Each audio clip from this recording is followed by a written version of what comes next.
doctor on the next act, and I literally just straight up punched him. And I don't know if this bodes well for either of us. So I'm Hazel. I'm going to talk to you about sex, games, and locking children in rooms. And I know what you're thinking, but don't worry, there'll be no banging bees or fucking fruit flies in my set.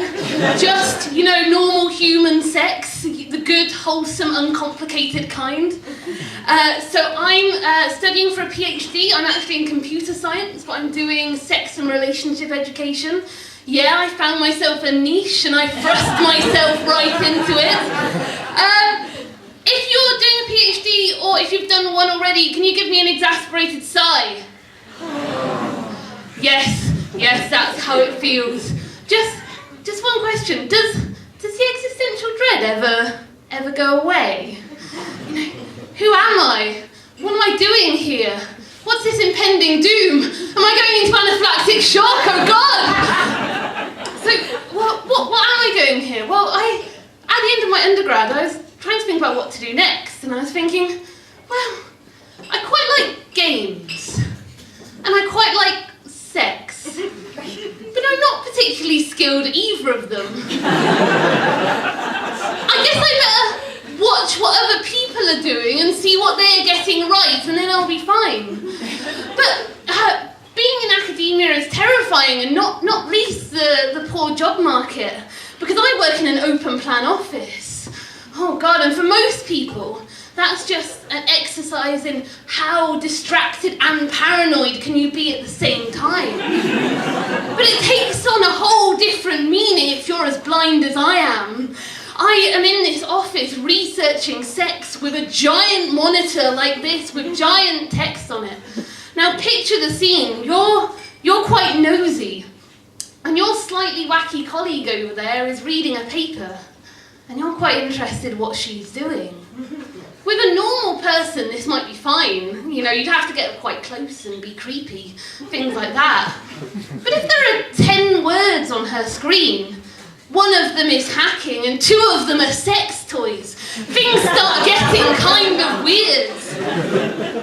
And picture you're me, and you're there reading this paper on sex toys, and it's wonderful and academic, because I wouldn't do anything else, of course. And from the other side of the lab, you hear the sound of 200 tiny feet, and it might as well be the Darth Vader theme tune. But what it actually is 200 children who've entered the other side of the lab, coming your way, and you're like, fuck. You close every tab, you shut your laptop, you throw it out the window, you burn your monitor, you shred and eat the evidence. So the time they get there, you can be like, hi, I'm Hazel. I'm a computer science researcher. Yeah. Because I don't want to be banned from working with children quite yet. But it's hard, and not least because everything I do is laced with sexual innuendo. But I keep doing things like going up into presentations and be like, so I think the reason we have sex education is to promote child sex exploitation. I mean, prevent, shit! Just the other week I was writing a paper, and I wrote, I'm really interested in breaking down gender equality. Gender inequality, I'm really interested. And I get that you're starting to think, well, at the start of the talk she was talking about locking children in rooms, what's going on, should we call someone, what's the number for this type of thing? But I'll get onto it, because I do sex education, and I'm sure everyone remembers, a great time doing sex education, Everyone say penis, everyone say vulva, welcome to year 7 biology. And most sex education we've got in the UK is kind of like that. You have a teacher standing at the front of the class, doesn't really want to be there, going, children, don't have sex, or you will get pregnant and die. It's not like maths, you don't set an exam every time you're about to have sex or get into a relationship. No matter how many times someone goes up to you and goes, are you interested in a multiple choice oral examination? I mean, it might be okay, I guess. You're about to go in, have sex, and you're like, Well, Bob, I see you scored 10 out of 10 on how effective contraception is, but only a 3 out of 10 on the menstrual cycle. So I guess this isn't going any further.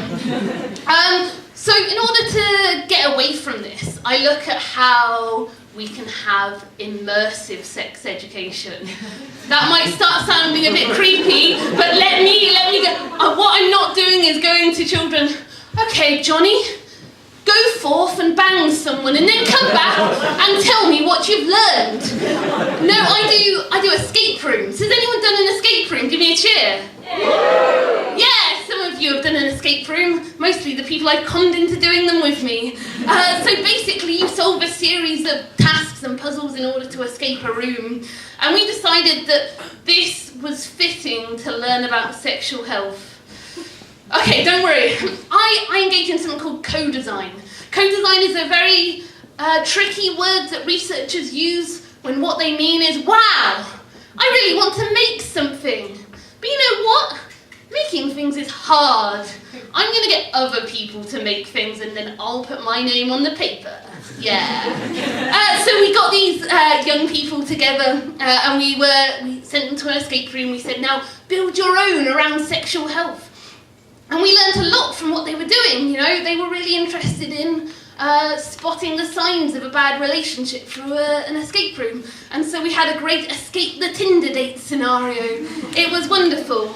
But other things weren't so wonderful. When you're doing an escape room, you want to make sure it's immersive. Feel like you're really there in the moment. And these kids, they wanted to make sure that it was immersive, but you didn't go too far. So they wanted a puzzle about condoms. And so you get one kid going, well, of course, we can't use real life condoms in the escape room. No, I guess not, says one of the other children. It's okay, I guess we can put yogurt in them and that'll look a lot like condoms, but without being them. So that's that. But I'm only a first year PhD student. I'm only a baby researcher, so I'm still trying to figure out what I'm doing and where my future holds. So need your help to figure out what my research questions are. If you can help me with that, is that all right? Yeah. So, if I'm going to tell you a research question that I think is going to contribute to academia, contribute to the field of knowledge, the field of sexual health. And if you like it, can you give me a cheer? So, how far can I go researching, talking about sex with children before I make an ethics committee literally cry? Do you think that's good? Thank you very much. I've been Hazel. Have a wonderful rest of your night.